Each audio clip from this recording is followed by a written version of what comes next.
Hello, welcome to Mahia Reads. My name is Kirsten Michelle and I am a YA fantasy author and massive bookworm. So today I'm going to be starting Book Lovers. So here's the thing. I am not a contemporary romance girl.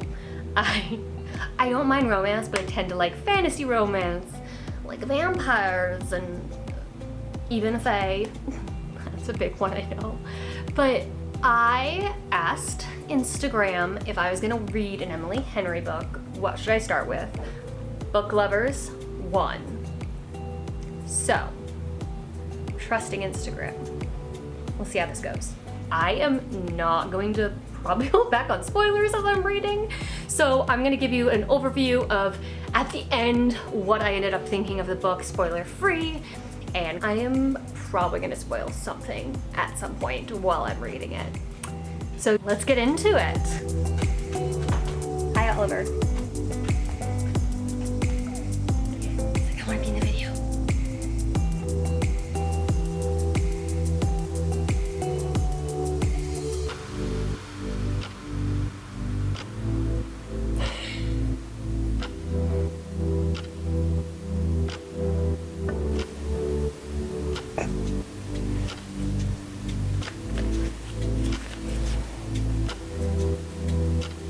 Wearing pants was a formality.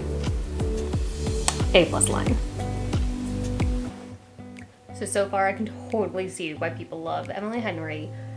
She has a way with words, but no, it's just funny. She's just like, the writing is very funny and I'm trying to think of the word. Sassy. The character voice is sassy. I am loving it so far. I like that it is making fun of the contemporary romance tropes. I feel like it's making fun of the Hallmark movies. Okay, I'm in.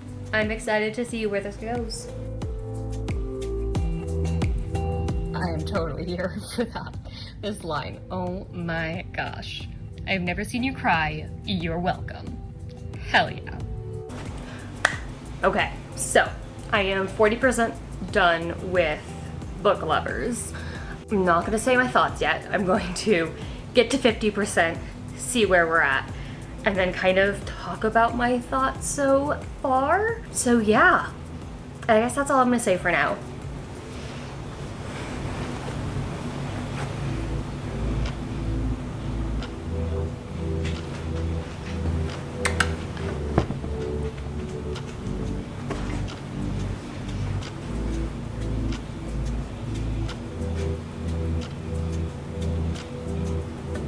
Okay, so I am officially 50% through with Book Lovers by Emily Henry, my first Emily Henry book. Okay, so I have some thoughts, and obviously this is not fully formed yet because I'm only 50% the way through, but I want to talk a little bit about first impressions at this point. So starting off, I can see why people love her. The writing is just good. It's well written, it has fun quotes, it has really well developed characters, and the banter.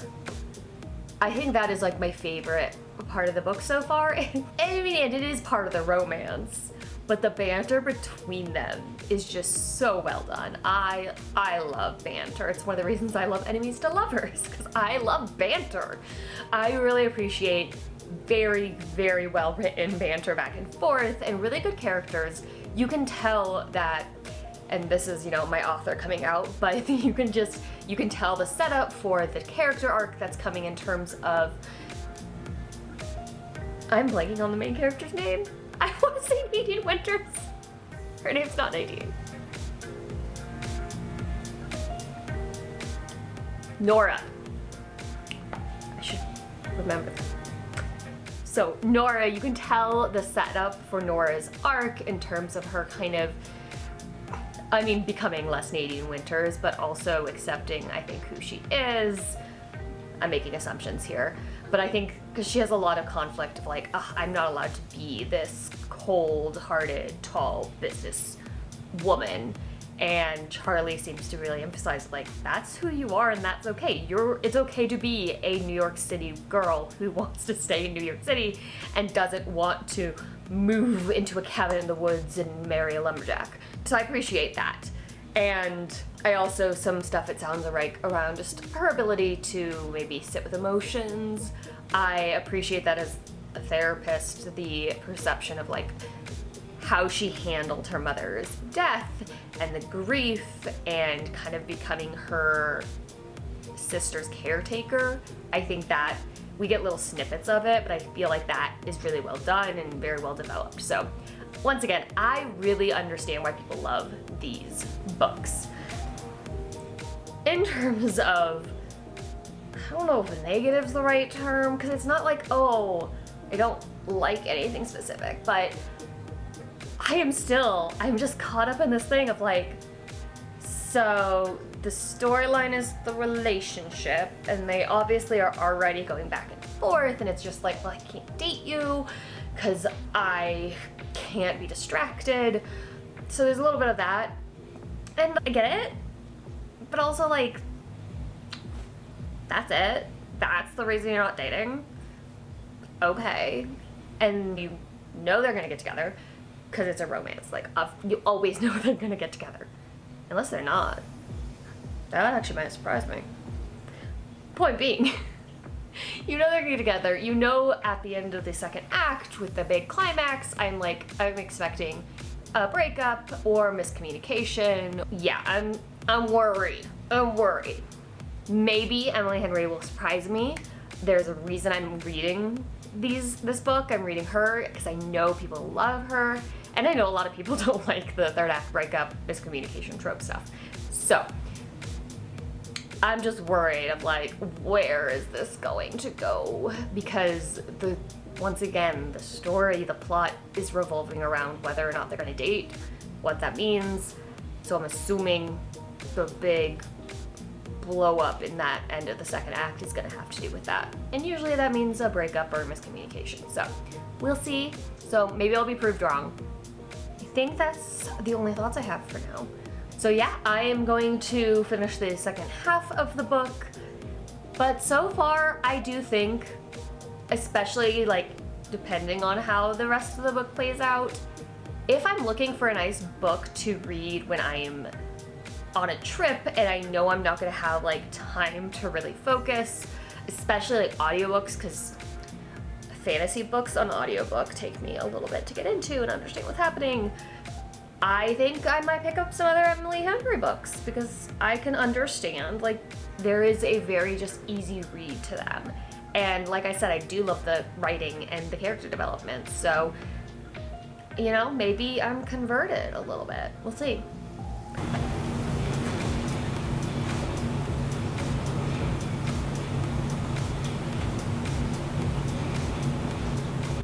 Okay, so I have officially finished my first Emily Henry book, Book Lovers.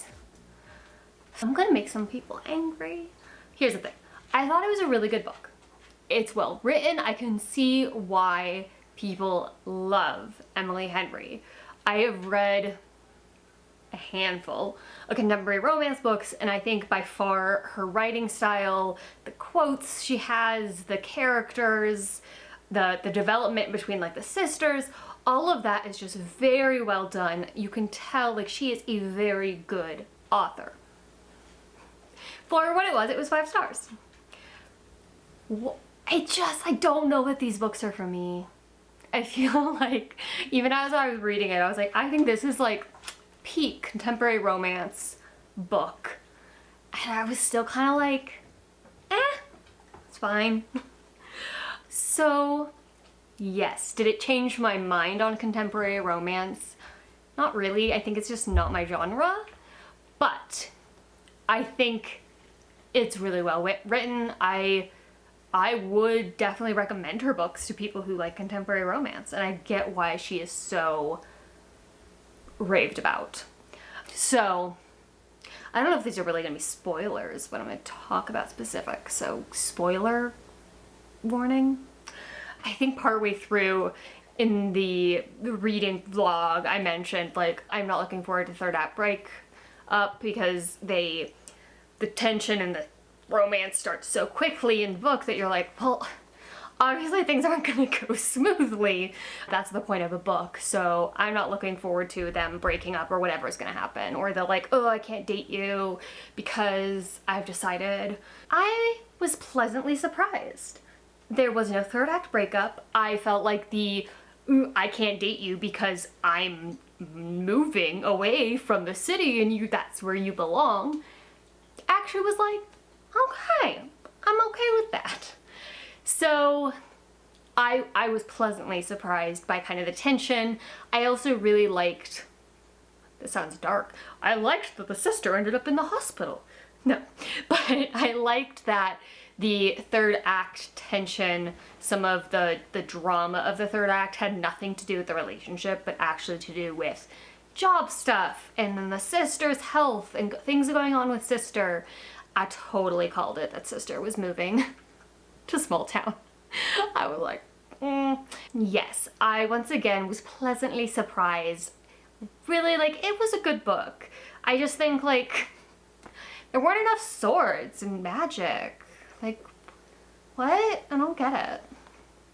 But yeah, I think next time I'm going on a vacation where I just need an easy book that just, like, something very, I don't know if it's bingeable for me, but just easy reading.